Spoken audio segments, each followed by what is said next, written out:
ഇതൊരു അക്ഷരങ്ങളുടെയും മൗനത്തിന്റെയും കഥയാണ്. ഹൃദയം കൊണ്ട് മാത്രം വായിക്കാൻ കഴിയുന്ന ഒന്ന്. ശാന്തമായിരുന്നു വായിക്കൂ. ഒരു മൗനത്തിന്റെ സംഗീതം. അധ്യായം 1. പഴയ ലൈബ്രറിയും പൊടിപിടിച്ച പുസ്തകങ്ങളും. അവനായിരുന്നു സിദ്ധാർത്ഥ. വലിയ കോലാഹലങ്ങളിൽ നിന്നും മാറി നടക്കാൻ ഇഷ്ടപ്പെടുന്ന, എഴുത്തിനെ പ്രണയിച്ച ഒരു എഴുത്തുകാരൻ. അവളായിരുന്നു അനാമിക ചെല്ലോ.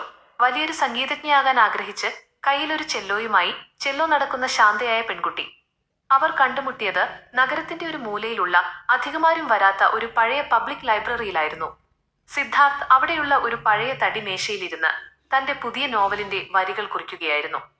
അപ്പോഴാണ് തൊട്ടടുത്ത കസേരയിലേക്ക് അവൾ വന്നിരുന്നത്. അവളുടെ കയ്യിൽ ഒരു വലിയ ഡയറിയും കുറച്ചു പഴയ പുസ്തകങ്ങളും ഉണ്ടായിരുന്നു. ആ ലൈബ്രറിയിൽ അപ്പോൾ അവർ രണ്ടുപേർ മാത്രമായിരുന്നു ഉണ്ടായിരുന്നത്. അവിടെയുണ്ടായിരുന്ന നിശബ്ദതയെ ഭേദിച്ചുകൊണ്ട് പെട്ടെന്നൊരു വലിയ മഴ പെയ്തു തുടങ്ങി. ജനാലയിലൂടെ തണുത്ത കാറ്റും മഴത്തുള്ളികളും അകത്തേക്ക് അടിച്ചു കയറി. അനാമിക തന്റെ പുസ്തകങ്ങൾ നനയാതിരിക്കാൻ പെട്ടെന്ന് ബാഗിലേക്ക് മാറ്റാൻ ശ്രമിക്കുന്നതിനിടയിൽ അവളുടെ കയ്യിലെ പേന നിലത്ത് വീണിരുണ്ടു. അത് വന്നു നിന്നത് സിദ്ധാർത്ഥിന്റെ കാലിനടുത്തായിരുന്നു. അവൻ ആ പേനയെടുത്ത് അവൾക്ക് നേരെ നീട്ടി. താങ്ക്സ്, അവൾ വളരെ പതിഞ്ഞ ശബ്ദത്തിൽ പറഞ്ഞു.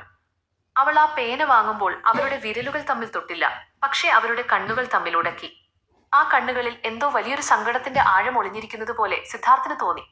ഒരു എഴുത്തുകാരനായതുകൊണ്ട് തന്നെ അവന് ആ കണ്ണുകളിലെ കഥ വായിച്ചെടുക്കാൻ ഒട്ടും സമയം വേണ്ടി വന്നില്ല. അധ്യായം 2. വാക്കുകളേക്കാൾ വാചാലമായ മൗനം. അതിനുശേഷം എല്ലാ ദിവസവും വൈകുന്നേരം 4 മണിക്ക് അവർ ആ ലൈബ്രറിയിൽ വെച്ച് കാണാൻ തുടങ്ങി. അവർ അധികം സംസാരിച്ചിരുന്നില്ല. സിദ്ധാർത്ഥ് എഴുതും, അനാമിക തന്റെ മ്യൂസിക് നോട്ടുകൾ തയ്യാറാക്കും. ചിലപ്പോൾ മണിക്കൂറുകളോളം അവർ ഒന്നും മിണ്ടാതെയിരിക്കും.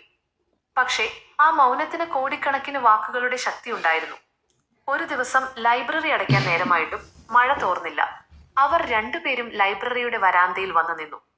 എന്താ ഒന്നും സംസാരിക്കാത്തത്? എപ്പോഴും എന്തോ ആലോചനയിലാണല്ലോ, സിദ്ധാർത്ഥ് പതിയെ ചോദിച്ചു. അനാമിക ദൂരേക്ക് നോക്കി ഒരു ദീർഘശ്വാസം എടുത്തു. ചില കാര്യങ്ങൾ സംസാരിച്ചു തീർക്കാൻ പറ്റില്ല സിദ്ധു, അത് അനുഭവിക്കാൻ മാത്രമേ പറ്റൂ. എന്റെ ഉള്ളിലെ സംഗീതത്തിന് ഇപ്പോഴും എന്തോ ഒരു കുറവുള്ളതുപോലെ തോന്നുമായിരുന്നു.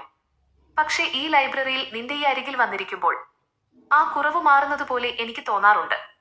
അവൾ തന്റെ ചെല്ലോ പുറത്തെടുത്തു. എന്നിട്ട് ആ മഴയെ സാക്ഷിയാക്കി അവൾ ഒരു ട്യൂൺ വായിക്കാൻ തുടങ്ങി. വിരഹവും പ്രണയവും ഒത്തുചേർന്ന ഒരു സുന്ദരമായ സംഗീതം. ആ സംഗീതം സിദ്ധാർത്ഥിന്റെ ഹൃദയത്തിന്റെ ആഴങ്ങളിലേക്കാണ് ഇറങ്ങിച്ചെന്നത്. അവൻ അറിയാതെ അവളുടെ അരികിലേക്ക് നീങ്ങി നിന്നു. അവളുടെ തോളിൽ കൈവച്ചു. ആ നിമിഷം വാക്കുകൾ ആവശ്യമില്ലാത്ത ആത്മാവുകൾ തമ്മിലുള്ള ഒരു പ്രണയത്തിന്റെ തുടക്കമായിരുന്നു. അധ്യായം 3. അപ്രതീക്ഷിതമായ വിരഹം. പ്രണയം അതിന്റെ ഏറ്റവും തീവ്രതയിൽ നിൽക്കുമ്പോഴാണ് വിധി അവരെ പരീക്ഷിച്ചത്. അനാമികയ്ക്ക് ഓസ്ട്രിയയിലെ പ്രശസ്തമായ ഒരു മ്യൂസിക് അക്കാദമിയിൽ ഉപരിപഠനത്തിന് സെലക്ഷൻ ലഭിച്ചു. അത് അവളുടെ ജീവിതാഭിലാഷമായിരുന്നു.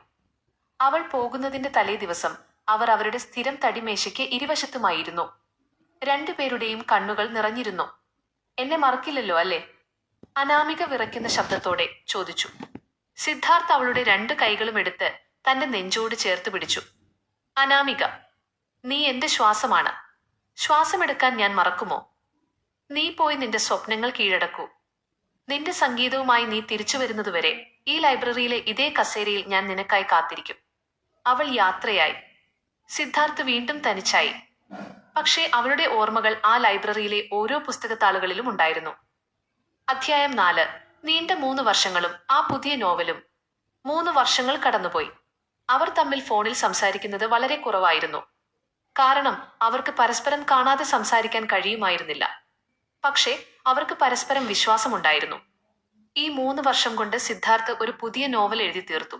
ആ നോവലിന്റെ പേര് മൗനത്തിന്റെ സംഗീതം എന്നായിരുന്നു. അത് അവരുടെ കഥയായിരുന്നു. പുസ്തകം പുറത്തിറങ്ങിയതോടെ അത് വലിയൊരു ഹിറ്റായി മാറി. ലക്ഷക്കണക്കിന് ആളുകൾ ആ ആഴത്തിലുള്ള പ്രണയകഥ നെഞ്ചിലേറ്റി. പുസ്തകത്തിന്റെ വിജയത്തിന് ശേഷമുള്ള ഒരു വലിയ ചടങ്ങിൽ വച്ച് മാധ്യമപ്രവർത്തകർ സിദ്ധാർത്ഥിനോട് ചോദിച്ചു, സർ, ഈ കഥയിലെ നായിക അനാമിക, അവരിപ്പോൾ എവിടെയുണ്ട്? സിദ്ധാർത്ഥ് മൈക്കിലൂടെ ശാന്തമായി മറുപടി പറഞ്ഞു, അവൾ എവിടെയാണെങ്കിലും എന്റെ ഈ വരികളുടെ സംഗീതം അവളെ എന്നിലേക്ക് എത്തിക്കും. അധ്യായം 5. കാത്തിരിപ്പിന്റെ സാഫല്യം. അടുത്ത ദിവസം വൈകുന്നേരം പതിവ് പോലെ നല്ല കട്ടി പെയ്ത മഴയായിരുന്നു. സിദ്ധാർത്ഥ് ആ പഴയ ലൈബ്രറിയിലെ അവരുടെ സ്ഥിരം കസേരയിൽ വന്നിരുന്നു. ജനാലയിലൂടെ മഴത്തുള്ളികൾ അകത്തേക്ക് വീഴുന്നുണ്ട്.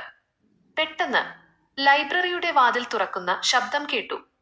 പൊടി പിടിച്ച ആ നിശബ്ദതയിലേക്ക് ഒരു മനോഹരമായ സംഗീതം ഒഴുകിയെത്തി. അത് മറ്റാരുമായിരുന്നില്ല, അനാമികയായിരുന്നു.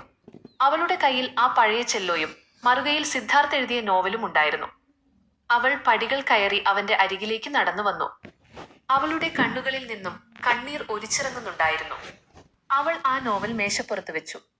അതിന്റെ അവസാന പേജിൽ അവൾ തന്റെ കൈപ്പടയിൽ എഴുതിയിരുന്നു: നിന്റെ വരികൾ പൂർണ്ണമാകാൻ ഇതാ നിന്റെ സംഗീതം തിരിച്ചെത്തിയിരിക്കുന്നു. ഇനി ഒന്നിനും നമ്മളെ പിരിക്കാൻ കഴിയില്ല.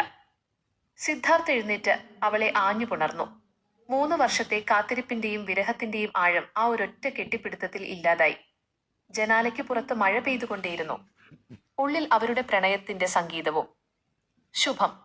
ഈ കഥയുടെ ആഴം നിങ്ങളുടെ ഹൃദയത്തിൽ തൊട്ടോ? സിദ്ധാർത്ഥിന്റെയും അനാമികയുടെയും പ്രണയത്തിൽ നിങ്ങൾക്ക് ഏറ്റവും ഫീൽ ചെയ്ത ഭാഗം ഏതാണ്?